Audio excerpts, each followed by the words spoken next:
네, 반갑습니다. 정암철학원입니다.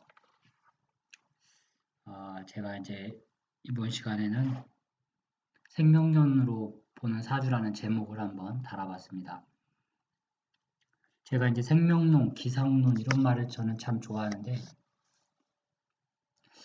왜 그러냐면 사주는 어, 하나의 공식으로 풀 수 있는 경우도 있으나, 공식의 대표적인 게 저는 격국이라고 봅니다. 자꾸 격국으로 해서 쪼개고 분석해서 무슨 격이다라는 이름을 딱 붙인 다음에 그 다음에 이론을 끌어들여서 그 세운을 풀이해버립니다. 그게 맞을 수도 있고 안 맞을 수도 있고 맞으면 이제 격국이 맞다라고 호응을 얻는 거고 안 맞으면 또 이제 다른 이유를 끌어들이는 겁니다. 그래서 이제 그런 통병법이 아니라 사주는 일단 생명이라는 건 잘 자라야 되죠. 잘 자라야 됩니다. 다치면 안 돼. 상처를 입으면 안 된다. 그래서 그 상처를 입는 게 이제 안 좋은 흉운이 되는 겁니다. 상처 없이 잘 자라게 되면 그게 이제 좋은 운이 되는 거고 뭐 그런 건데 일단 생명론이라는 것은 이제 움직인다는 거죠. 그리고 살아있다라는 겁니다. 오행은 어떤 오행이든지 좋은 사주는 오행이 살아있다. 오행이 살아있다라는 것은 어, 성장을 한다는 얘기죠. 성장 변화를 하는 사주. 아니 그러면 뭐 어떤 사주는 성장 변화를 하지 않습니까? 라고 물어본다면 있습니다. 예, 성장하지 않는 사주들이 있죠. 변하지 않는 사주들. 이제 그렇게 되면 본연의 길을 가지를 못하는 겁니다, 사주가. 이 본연의 길을 못 간다라는 게, 그게 이제 그 원래 사주상으로는 그런 사주들이 다 이제 폐격이 된 사주들이죠. 예, 이렇게 봐야 되는데, 어쨌거나 생명론으로서 경금뿐만 아니라 식간을 조금 더, 그동안에는 제가 이제 좀 기본만, 뭐, 식간 조합만 간단히 했었는데, 조금 더 깊이 있게 한번 들어가 보자라는 의미로 이런 제목을 제가 달아봤고요. 일단 그 첫 번째 시간으로 가불목은 너무 많이 했기 때문에 한번 경금을 한번 이렇게 가져와 봤습니다. 경금은 일단 뭐냐면 우리가 뭐 여러 가지로 표현할 수 있는데 금 자체는 원래 쇠붙이죠. 쇠붙이고 열매도 되고 열매만 되는 것뿐만이 아니라 어쩔 땐 또 이제 구름도 됩니다. 이게 구름. 그래서 백운, 뭐 백제의 신, 뭐 이런 얘기를 하죠. 서방 정토에서 호랑이, 뭐 백제의 신 이런 거 이제 다 역학을 하시면 아시는 부분이라 뭐 이런 걸 하지는 않겠습니다. 그래서 일단 경일간으로 태어난 사람들은 변하지 않는 의로움이 있죠. 의로움이 있고 강단이 있습니다. 성격이 하면 한다. 뭐 이런 기본 통변이죠. 이런 통변들인데 이런 거는 뭐 다 아시기 때문에 크게 뭐 짚고 넘어갈 필요는 없고요. 일단 금 자체는 이게 구름이구나. 구름이다. 뭔가 열매다. 쇠붙이라고 그랬는데 보석 원성이라고 보면 됩니다. 보석 원성 뭐 영어로 말하면 제이드 같은 거죠. 제이드가 이제 옷 같은 건데 뭐 이렇게 좀 가치 있는 거 이게 전부 다 금으로 이제 표현을 합니다. 근데 이런 일관적인 해석법도 맞는데 저는 보통 그 일간 해석을 잘 안 합니다. 웬만하면 왜냐하면 일간은 언제든지 뭐 이렇게 이제 경험이 있게 되면 옆에 글자에 의해서 해석이 많이 달라져 버리기 때문에 틀어진다고 그러죠. 그렇기 때문에 팔자를 적어 놓지 않고 어, 일간만 가지고 이제 뭐 보통 그렇게 많이 하죠. 손님들 오시면. 근데 전 그런 거는 잘 안 하려고 하는데 어쨌거나 팔자에서 정해집니다. 자, 이런 경우를 이제 한번 생각을 해볼 수 있겠죠. 경금이 이제 만약에 갑이라는 게 있다면, 제가 이제 이거를 예전에도 한번 올려드렸었는데, 사주는 이제 비식재관인이 기본이죠. 비식재관인이 기본인데, 이걸 1번으로 해석을 하면 안 됩니다. 이게 무슨 얘기냐면 이걸 머릿속에서, 이게 재성이구나. 다 그렇게 머릿속에 집어넣었다고 저는 봅니다. 재물이구나. 재성이니까요. 뭐 그거 모르는 사람은 없을 겁니다. 그것이 아니고, 아, 경금이 경금일간이 간목이라는 나무를 만났다. 나무를 만났다. 이 나무를 키운다. 나무를 키우고 있구나. 뭐 이런 해석이 상당히 중요한 개념입니다. 그래서 이 키울 때가 이제 문제가 되는 거죠. 왜냐하면 금과 목은 상존할 수가 없죠. 오행상 보게 되면. 이럴 걸 이제 뭐 금목상쟁이라고 하는데, 금목상쟁. 이럴 경우에는 이 간목의 동태를 잘 봐야 됩니다. 왜냐하면 천간에서는 분명히 극으로 되어 있죠. 그래서 뭐 칠살이라고도 표현을 하고, 갑경충이다. 뭐 갑경 상충이다. 갑경 뭐 상극이다. 뭐 다 좋습니다. 결국은 금이 목을 제압을 하는 형상이죠, 이 사주가. 근데 이제 제압을 하더라도 원칙으로는 천간에서 제압은 하나 실제로는 지지에 의해서 힘의 크기, 이 힘의 크기는 경금과 간목이 지금 전쟁을 벌이고 있는 거죠. 서로 싸운다라고 보는데 누가 이기느냐 이걸 잘 봐야 되는 겁니다. 이걸 누가 이기느냐. 당연히 이제 경금이 천간으로는 이기는데 만약에 구조가 이렇게 돼버리면 양상이 또 달라집니다. 경금의 간목에 여기가 오화가 붙었다. 임목이 붙게 되면 이제 이럴 경우에는 또 그렇지가 않죠. 이런 사주가 조금 이제 사주 구조가 좀 고약하게 모양이 변해버린 겁니다. 이게 왜 그러냐면 사주는 일단 계절적 특징이 상당히 중요한데 인월에는 간목이 힘이 강하다라고 다들 얘기를 하는데 뭐 강한 건 맞습니다. 틀린 건 아니죠. 근데 강한 것도 큰 나무라서 강한 건지 이런 차이점이고 작은 나무여도 뿌리가 강해서 강한 건지 이게 상당한 차이점이 있습니다. 그래서 이 차이점이 뭐냐? 이게 바로 이제 그릇이죠. 그릇을 잘 봐야 됩니다. 그래서 이런 사주 같은 경우에는 경금이 간목을 이길질 못합니다. 예, 자기가 당하는 사주죠. 경금 일간이 당한다. 일간이 당하는 사주다. 그래서 이런 사주들은 형태나 이제 운명의 인생의 파노라마가 상당히 아주 좀 심하게 요동을 치게 되어 있습니다. 구조가. 이런 식의 해석이죠. 그래서 일단 경금이 제가 요거 해석하다가 이제 여기까지 왔는데, 지금 이걸 생명론적 관점으로 저는 자꾸 이제 해석을 좀 하고자 합니다. 뭐 인월의 갑이 투관되어 있으니까 편제격이다. 이게 상당히 이제 말은 좀 그런데 이게 참 문제가 저는 이런 식의 해석이 상당히 좋아하지 않는데 아니 편제면 뭐하고 정제면 뭐하고 편관이면 뭐하고 정관이면 뭐하냐는 거죠. 그런 게 중요한 게 아니죠 지금. 간목이 인목에 뿌리를 내리고 봄에는 성장을 해야 됩니다. 이게 성장목이라는 거예요. 간목은 성장목은 자라나야 됩니다. 자라나야 되는데 경금일간이 딱 지금 버티고 있는 거죠. 딱 버티고 간목의 성장을 일단 막고 있는 겁니다. 이게 싸우는 거죠, 지금. 싸울 때는 이걸 해결해 줄 화가 있으면 해결이 되겠죠. 화가 싸움을 말려주니까. 수가 있으면 또 통관이 되는 거고. 토가 있으면 토도 나쁘지 않습니다. 예. 근데 문제는 이런데 이제 금이 또 있다. 그럼 이런 게 이제 문제가 되는 거죠. 아주 흉해버리는 겁니다, 이게. 아니면, 금, 수, 그리고 목이 또 있겠네요. 뭐, 목도 썩 좋지 않죠. 이런 구조에는. 뭐 이런 게 이제 용신 잡는 방법들인데, 왜 그러냐면 이럴 경우에는 금이 목을 치려면 저 금의 성질을 누그러뜨려야 됩니다. 금의 성질. 금의 성질을 변화시켜 준다고 그러죠. 바꿔줘야 됩니다. 바꿔줘야 된다. 금이 금의 작용을 못하게 만들어주는 그 글자를 잘 찾아내야 됩니다. 그래야 사주가 이럴 경우에 이제 생생불식이 되어버리는 겁니다. 생생불식이 되면서 통관이 되는 거죠. 쉽게 얘기하면. 이게 오행의 통관 작용인데 이래서 사주는 오행의 그 통관이 중요한 역할을 하는 거죠. 이걸 일컬어 이제 뭐 통관용신이다. 라는 말을 쓰는데 이런 개념이 아주 중요합니다. 그래서 어쨌거나 생명농적으로 보게 되면 경금이나 간목은 특히 성장을 해야 된다.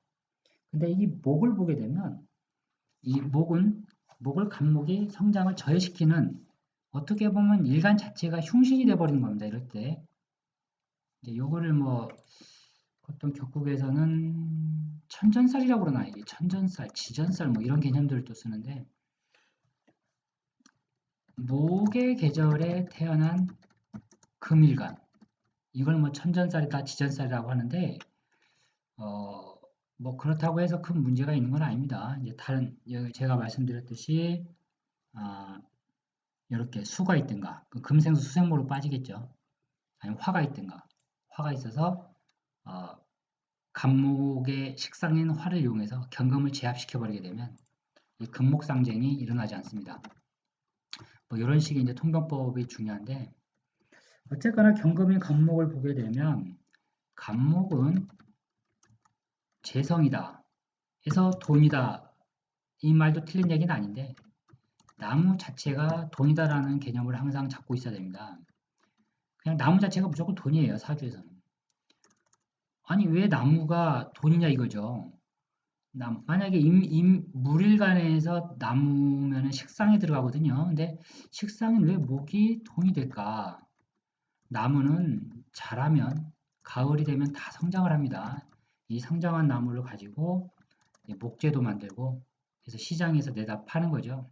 팔게 되면 돈 수입이 생기는 겁니다. 그래서 잘 자라느냐 못 자라느냐 이걸 잘 판단을 해야 되는데 그게 바로 이제 금과 목의 작용인데요.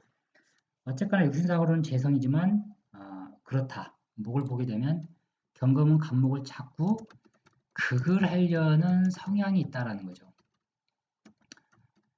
제가 지난 시간에도 말씀을 했었는데 사주는 극의 구조를 가진 사주가 있고 그 다음에 생의 구조를 가진 사주가 있습니다. 생의 구조. 요거에 대한 일반적인 해석법은 극은 우리가 소위 육신상 재성이라고 하는데 재성은 말 그대로 돈이죠. 그래서 재화가 되는데 재화는 내가 임의대로 쓰는 나의 물건입니다. 이게. 그래서 재가 많게 되면 욕심이 많아요, 사람이. 자, 생이라고 하는 것은 나의 기운을 빼주는 거죠. 나의 기운을 자꾸 설계시킨다. 그래서 뭔가를 자꾸 벌려서 성취하려는 욕구가 강합니다. 예, 성취하려는 욕구가 크다. 이게 이제 생애 구조의 기본적인 특징인데 또 얼마든지 이제 천간 구조에 따라서 도 많이 달라질 수 있습니다. 그래서 어쨌거나 경리 갑을 보게 되면 이럴 경우에는 이 갑목의 동태를 잘 살펴야 됩니다. 왜냐하면 이 갑목이 이 갑이라고 하는 글자가 이 갑이라는 글자가 바로 얼마만큼 요 갑이죠. 여기 갑이 뭐냐면 여기 이제 나무입니다. 이게 나무 잘 못 그리겠는데 지금 하여튼 이렇게 나무죠. 나무가 얼마나 큰 대목이냐, 큰 나무냐, 또는 소목이냐, 또는 뿌리가 깊은 나무냐, 뭐 이런 식의 해석도 이제 들어가는 겁니다. 그래서 이 갑목만 잘 사주에서 중심을 잡고 잘 살펴도 사주에 이제 그릇이 좀 많이 보이기 시작한다. 이게 제 관점인데 어쨌거나 경금은 이게 참 표현하기가 어려운데 모든 오행은 다 잘합니다. 다 잘하고 성장하는 인물을 가지고 있는데 유독 이 정화는 아니에요. 금도 잘하는 겁니다. 금도. 나무만 잘하는 게 아니에요. 이 세상에 있는 모든 식과는 다 잘하는데 정화는 아닙니다. 이게 잘하는 존재가 아니에요. 정화 자체가. 병화도 잘하는 건 아니죠. 다만 화나 뭐 모든 일간의 힘의 크기를 잘 봐야 된다. 임무가 다르다는 거예요. 임무. 그 임무를 못 보면 사주가 절대 보이지 않습니다. 그래서 일단 어쨌거나 경금과 지금 간목을 설명해 드리고 있는데 오행 중 뭐 가장 강한 금이 오행 중 가장 순수하고 어린 목을 극한다. 이게 기본 통변입니다. 이게 핵심인데 그러면 이제 이 사람의 인생 스타일은 답이 나오는 거죠. 어떤 식으로 갈지는. 예. 그래서 경금이 갑을 보게 되면 음, 일단 재물이라는 측면에서는 부를 이룰 수 있는 선조권은 이루고 있다. 다만 저 이제 갑목의 희귀에 의해서 돈을 벌고 못 벌고 한마디로 이제 성공하고 망하고 하는 것은 저 오로지 갑목의 희귀에 의해서 결정이 되어 버립니다. 이걸 뭐 기본적으로 이렇게 보시면 아마 저는 맞을 거라고 봅니다. 그래서 경금이 갑목을 갖게 되면 장점이 있는데 장점은 어, 토, 어, 토를 막아주죠. 토를 막아줍니다. 토가 뭔가요? 그러면 토는 흙이다. 아, 토는 이제 흙인데 기본 존재가 그렇다는 겁니다. 근데 이 토라는 것도 해석이 많이 달라지는 거예요. 어쩔 때는 이제 먼지도 되고 흙도 되는 건데 보석은 흙을 보게 되면 먼지가 묻는다고 합니다. 이게 먼지가 묻는다는 건데 단 가을 겨울은 아니라는 거예요. 가을 겨울은 토가 술을 막아주기 때문에 한기를 막아주는 글자가 되는 거죠. 그래서 이럴 경우에는 토가 귀하게 쓰입니다. 이 쓰임의 작용이 모두 달라져요, 사주는. 그래서 사주는 팔자를 원래 적어놓고 해석을 해야 정확한데 일반적인 지금 얘기를 제가 전해드려야 되기 때문에 제가 이렇게 해석을 합니다. 그래서 어쨌거나 경금과 갑목이 물이나 뭐 수가 없다. 그럼 사주가 이거 싸우고 있구나 지금 전쟁터다. 뭐 이렇게 보면 됩니다. 전쟁터. 그러면 성격이 어때요? 급하겠죠. 급합니다. 급하고 빨리 재물을 취하고자 하는 욕구가 강해지는 거죠. 이게 기본적인 통변법인데 근데 이거는 이제 경금과 갑목의 그런 관계를 지금 얘기하는 거고요. 자 그러면 이제 이렇게 또 생각을 해봐야겠죠. 저 갑목에 제가 이제 동태를 잘 살피라고 그랬는데 그러면 지지는 12개밖에 없습니다. 자수, 축토, 임목, 묘목, 진토, 사화, 오화, 미토, 신금, 유금, 술토, 해수, 자수 이렇게 되어 있는데요. 이 12개의 지지 글자 중에서 갑목을 이롭게 하는 글자가 있죠.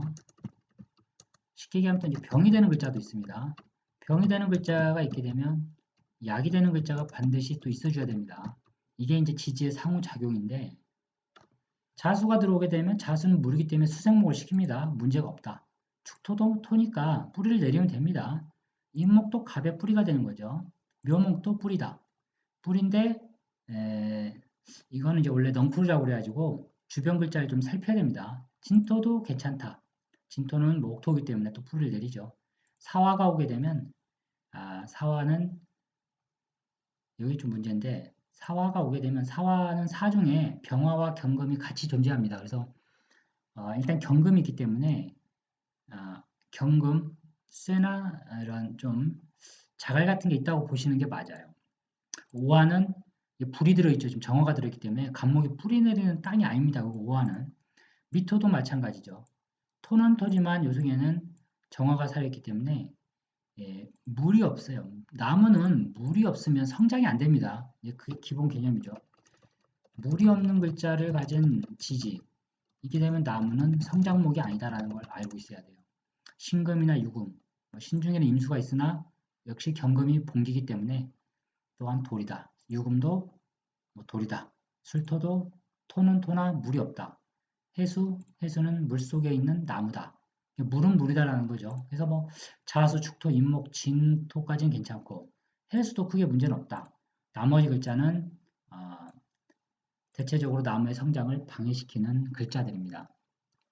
이게 이제 기본적인 지지 글자죠. 근데 사주는 지지는 12개인데 이 12개가 또 재밌습니다. 이게 자수가 있게 되면 만약 축토가 있다.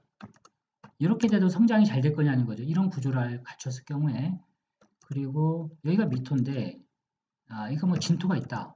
이럴 경우 제가 분명히 미토는 일간이니까 이게 이제 성장이 안 된다고 그랬는데 진토가 있으면 또 어떤 양상으로 바뀌냐는 거죠. 또 이렇게 사화가 있으면 나중에 또 신금이 있다. 그랬을 경우에 이 지지는 어떻게 또 해석을 해줘야 되는가? 실질적으로 이런 게 어려운 겁니다.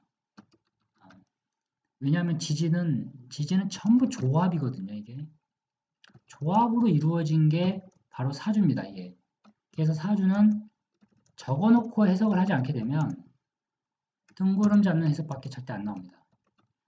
절대 감이나 이런 그 틀을 잡을 수가 없어요. 제가 공부를 해보니까 그렇더라고요. 그래서 뭐 크게 일반 논밖에 지금 말씀을 드릴 수는 없는데 어쨌거나 경금이 이제 갑을 보게 되면 경금 일간은 강한 쇠 붙이고 갑목은 여린 나무라서 자꾸 극의 작용이 일어납니다. 이게 극. 이게 자꾸 이렇게 친다는 거죠. 금국목으로. 그러면 목은 어떨까요? 목은 힘이 빠지겠죠. 그러면 목만 상처를 입는 게 아닙니다. 이게 상충이라고 그러는데 갑경충 경금도 상처를 입는 거죠. 본인도 상처를 입고 갑목도 상처를 입는. 하지만 경금은 재물이기 때문에 예, 구조가 괜찮게 되면 큰 재물은 있는 사주다. 이렇게 통변을 해야 되는 겁니다. 그리고 제가 이제 생명론뿐만 아니라 뭐라고 해야 될까요? 이게 근데 이제 우리가 이제 귀라는 측면을 좀 따져볼 필요가 있는데 이건 오로지 제가 이제 재물적 측면에서 지금 설명을 해드린 건데 귀함이라는 측면에서 보게 되면 경금은 1000명이 있는데 바로 이제 그 원석이 보석이 돼야 됩니다. 보석. 이 보석이 결국 신금인데 이 과정을 거쳐줘야 돼요. 그랬을 때 사주는 이제 귀를 논하게 됩니다. 귀를 논한다. 뭐 이런 대표적인 사주들이 이제 그 경금, 그다음에 신금, 정화. 이거 다 아시겠죠? 제가 시는 잘 모르겠고 이게 보토였나? 이게 이제 박정희 사주하고 이게 이제 그 현대그룹 고 정주혁 회장님의 사주인데 이게 청강구조죠. 이런 사주들이 일단은 귀하다고 봐야 됩니다. 귀함을 한번 논해볼 수 있다. 왜냐하면 이런 사주들은 세상에는 부와 귀로 하는 두 가지의 길이 있는데 이런 사주는 뭐 특히 저는 이제 정주영 회장님의 사주를 상당히 좋아하는데 이런 사주들이 이제 부귀를 같이 누린 사주죠. 이 사주들이 돈을 벌면 벌수록 명예가 높아지는 사주다. 근데 어떤 사주들은 돈을 벌게 되면 문제가 생기는 사주들이 있어요. 돈을 벌면 반드시, 이건 반드시입니다. 반드시 문제가 생긴다. 문제가 생기는 사주 형태. 그런 게 대표적인 게 뭐 재생살 구조죠. 재생살 구조라고 그러는데 재가 살로 바뀌어 버리는 거죠. 이게 제가 살을 생해서 이 살이 일간을 극을 하는데 그 정도가 심하게 되면 약한 거는 그렇게 얘기하면 안 됩니다. 절대 심하게 되면 이게 재생살 구조가 돼버립니다. 이제 이게 목이 화로 가서 화가 금을 치면 그렇게 되는 건데 그것도 이제 구조를 보고 한번 이야기를 해봐야 될 것 같습니다. 그래서 이번 시간에 처음으로 제가 한번 이제 생명론을 보는 경금편 조금 이제 스토리를 좀 가져가 보려고 하는데 역시 쉽지가 않습니다. 사주는. 일단 이번 시간에는 제가 한 30분 정도 지금 시간을 좀 목표로 해서 한 번씩 할까 하는데 일단 이번 시간은 이렇게 간단히 마무리를 하고 다음에는 경금을 이어서 계속 설명을 하는데 이제 을목에 이어서 뭐 병화, 정화 그렇게 한번 이야기를 끌어가 볼까 합니다. 네, 청취해 주셔서 감사합니다.